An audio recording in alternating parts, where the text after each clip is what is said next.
दरभंगा जिला के केवटी विधानसभा के माधोपट्टी में राष्ट्रीय जनता दल के चुनाव कार्यालय का फीता काटकर तुषार गांधी के द्वारा उद्घाटन किया गया। मंगलवार को वही आयोजित कार्यक्रम के मौके पर पूर्व केंद्रीय मंत्री मोहम्मद अली अशरफ फातमी, अन्य कई गणमान्य लोगों के साथ साथ सैकड़ों की संख्या में आम लोगों की मौजूदगी बनी रही। कार्यक्रम के अवसर पर यह कहा गया, आम आदमी को चौकन्ना रहने की जरूरत, वोट के अधिकार छीनने की हो रही कोशिश। कहा तुषार गांधी ने, आज बिहार की हालत बापू के समय की तुलना में और भी खराब हो चुकी है। गाँव की वास्तविक हालात देखकर हमें बहुत ज्यादा दुख हुआ। वे मंगलवार को केवटी विधानसभा क्षेत्र के माधोपट्टी गांव में राजद व महागठबंधन के उम्मीदवार डॉक्टर फराज फातमी के समर्थन में उनके कार्यालय के उद्घाटन के दौरान महती सभा को संबोधित कर रहे थे। उन्होंने कहा कि बदलो बिहार अभियान के तहत उत्तर बिहार के गांव का दौरा उन्होंने किया है। देश में पहली बार चुनाव आयोग के कार्यशैली पर सवाल खड़े हो रहे हैं। उन्होंने कहा कि आम आदमी को चौकन्ना रहने की जरूरत है, क्योंकि वोट के अधिकार को छीनने की कोशिश की जा रही है। तुषार गांधी ने कहा कि आज सरकार बदलने का समय आ गया है।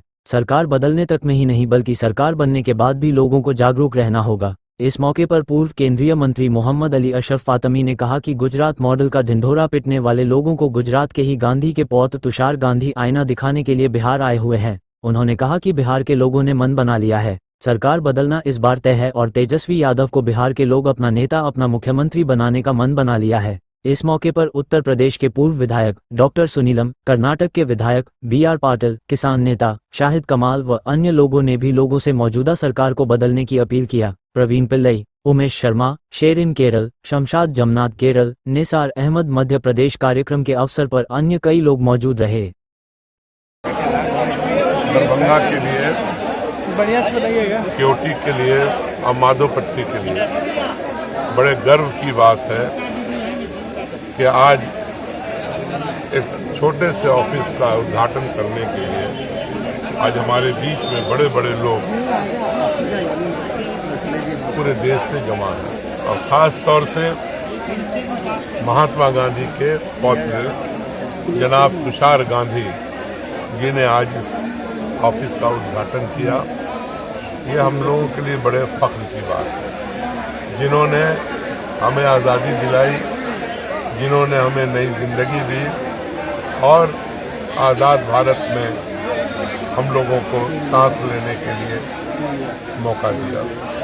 तो मैं उनका स्वागत करता हूं, तुषार गांधी जी का। साथ ही हमारे साथ BR पाटिल साहब हैं, जो हमारे 89 से मित्र हैं। अभी वो MLA हैं अलग, हमारे 89 के दोस्त हैं। वो भी अपने भतीजे को, अपने बेटा को यहाँ मुबारकबाद देने के लिए और उनके समर्थन में यहाँ आए। हमारे सुनीलम, डॉक्टर सुनीलम साहब हैं, ये हमारे बहुत लंबे अरसे के दोस्त हैं, ये भी हमारे बीच में। शाहिद कमाल साहब हैं,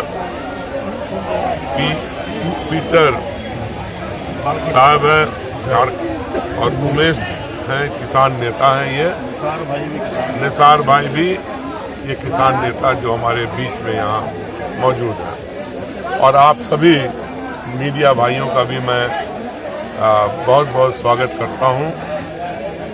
सबसे पहले मैं आपको बताऊं कि ये जो लड़ाई है, आज गुजरात से चलकर तुषार जी को इसलिए बिहार आना पड़ा ताकि वो बता पाए कि गांधी क्या चाहते थे, उनका आदर्श क्या था, वो किस तरह का भारत चाहते थे। हमारे जो पूर्वज हैं, जिन्होंने हमें आज़ादी दिलाई और आज़ादी के बाद जो बुनियाद रखी गई वो गांधी जी की सोच पे थी। देश के अंदर समाजवाद होगा, देश के अंदर सेकुलरिज्म होगा और देश के अंदर डेमोक्रेसी होगी। लेकिन आज कहीं न कहीं ये सब टूटता हुआ नजर आता है।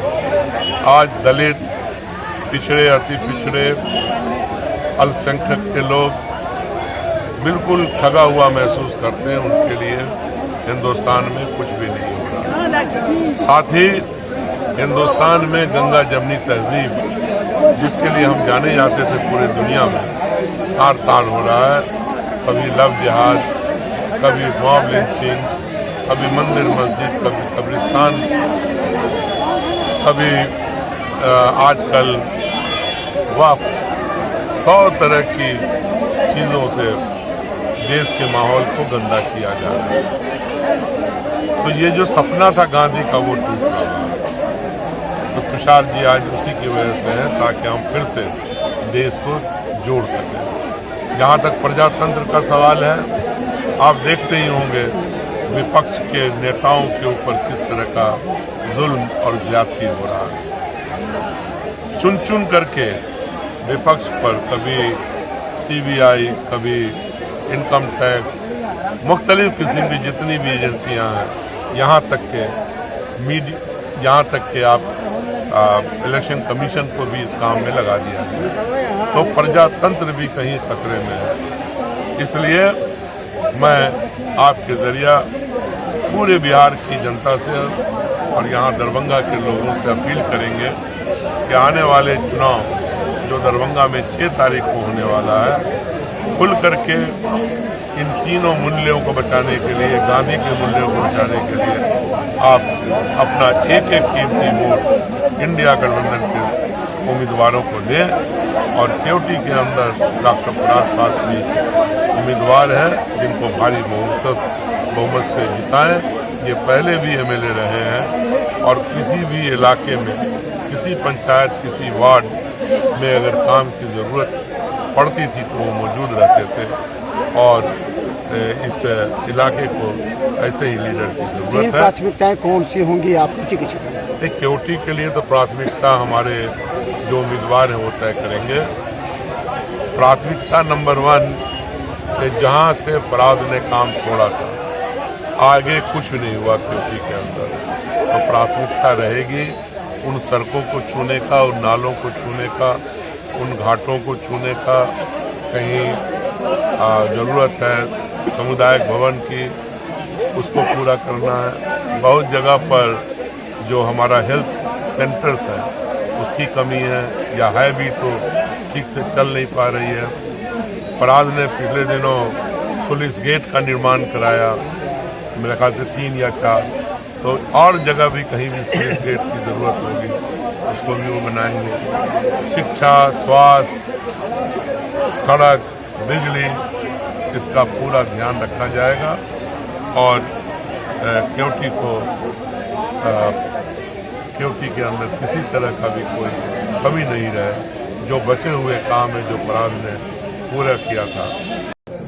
मैं ज़रूर ये कहना चाहूँगा कि जो अभी चुनावी दौर में प्रलोभन दिए जाते हैं, उन पे उनका शिकार होकर अपने भविष्य को वापस एक बार दांव पे मत लगाइए। अब इलेक्शन के माध्यम से बदलाव लाने की परिस्थिति अब हमारे लिए एक जिम्मेदारी बन गई है और इस चुनाव में परिवर्तन ही सबसे बड़ा मुद्दा है। परिवर्तन होगा तो ये आशा हो सकती है कि शायद बेहतरी आए।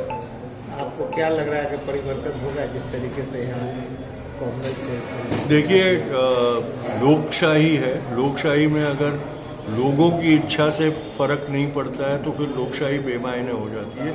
और लोकशाही का सबसे बड़ी ताकत वो होती है कि लोक इच्छा से परिवर्तन होता है।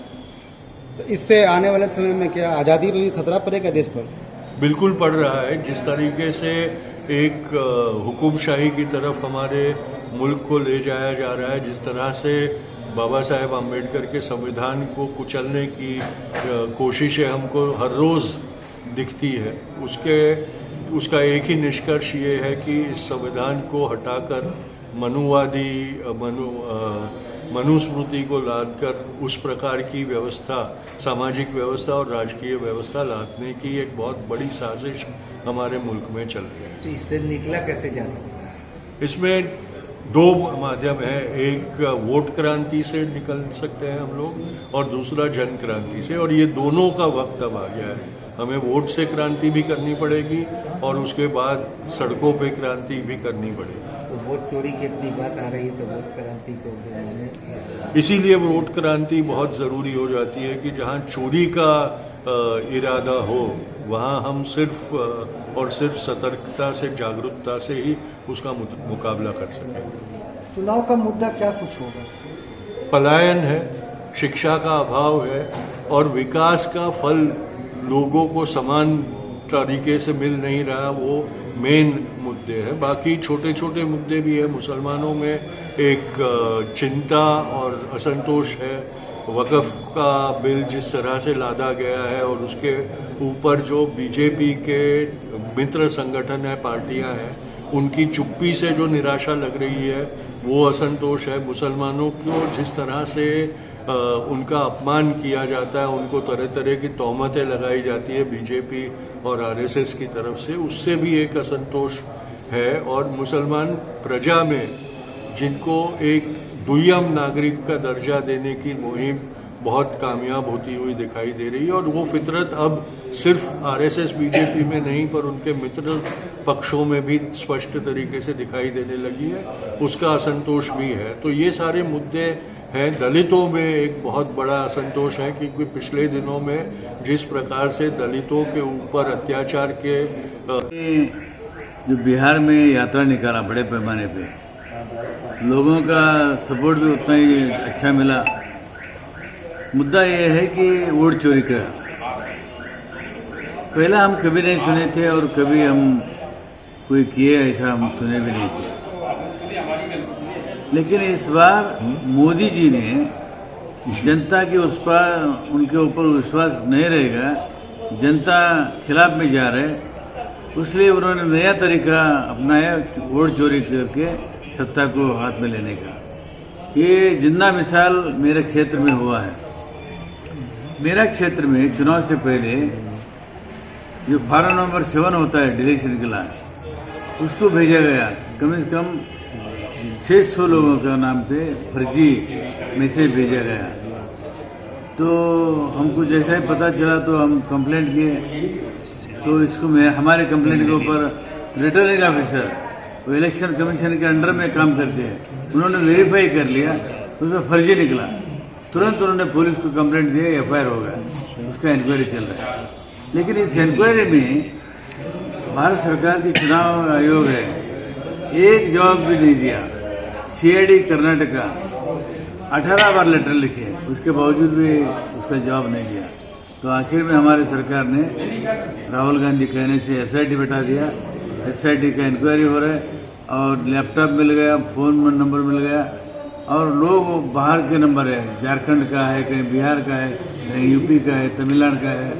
ये हैजा करने का जो काम चल रहा है, तो पहली बार हम सुन रहे हैं। ये काम हर जगह हो सकता है। अच्छा, क्या बदलाव होगा बिहार में? बदलाव होगा सरकार? हो सकता है, हो सकता है, क्योंकि एक्सपेरिमेंट में मैं खुद उसका मिसाल हूँ, साक्षी हूँ, मेरे क्षेत्र में हुआ है। अच्छा, बिहार में जो है महागठबंधन में जो सीट बंटवारा हुआ है, तो उसमें कई जगह तो अभी भी पेच फंसा हुआ है। हाँ, वैसे बार विधान परिषद में रहा और अभी प्लानिंग कमीशन का वाइस चेयरमैन हूँ। मेरा नाम शाहिद कुमार है, और ये जो अभी अभियान चल रहा है और जो बिहार बनाव नहीं सका, उसके कन्वेनर हैं। और हम लोग पिछले 4 महीने से लगातार अभियान चला रहे हैं इसका, कि बिहार में बदलाव हो। अच्छा, आपसे अलग सवाल पूछ लेते हैं, जनसभा के बाद आपको कैसा लग रहा है? और देखिए, मतलब उसमें आप कैसा उसको हम लोगों की ये साफ मान्यता है, और आप ये देख भी रहे होंगे कि पिछले 3 साल से जो 3 साल पहले उन्होंने 2 अक्टूबर से शुरू किया था, तो एक तरफ उनका देख लीजिए कि वो महात्मा गांधी का फोटो लगाते हैं, और दूसरी तरफ ये कहते हैं कि मेरी सरकार आएगी तो 2 घंटे में शराबबंदी खत्म कर देंगे। तो आप इसी से उनका जो क्या सोच है, तो जनता इतनी बेवकूफ़ नहीं है कि उनके इस सोच को एक्सेप्ट करे। उसके बाद जिसके बारे में आने से पार्टी आते ही ये जनता कहने लगे, या आम लोग कहने लगे, पत्रकार भी कहने लगे कि भाई ये तो भाजपा की बी टीम है, उसके लिए काम कर रही है, इतना पैसा कहाँ से आता है? उनका पर मंथ लगभग 10 करोड़ के लगभग खर्च है। 300-350 लोग उनके आईपैड से काम करने जो करते हैं, तो आईपैड से पेमेंट मिलता है, आईपैड से मिलता है, लेकिन है तो उन्हीं का। और उसके बाद जो पॉलिटिकल वर्कर को वो पैसा देते हैं, तो समाज को भ्रष्ट कर रहे हैं। एक तो पहले ही से कुछ भ्रष्ट किया हुआ है, और उसको बढ़ावा दे रहे हैं कि जो वर्कर अपने घर से खा पी करके और निकलता है और पॉलिटिकल काम करता है, और उसको वो पैसा देना 10,000, 15,000, 20,000 महीना देंगे, तो क्या हो जाएगा? जिस तरह से अमेरिका में होता है कि कोई जनता के कंट्रीब्यूशन से नहीं चुनाव होता है, वो कंपनी के कमी, तो वो उसी तरह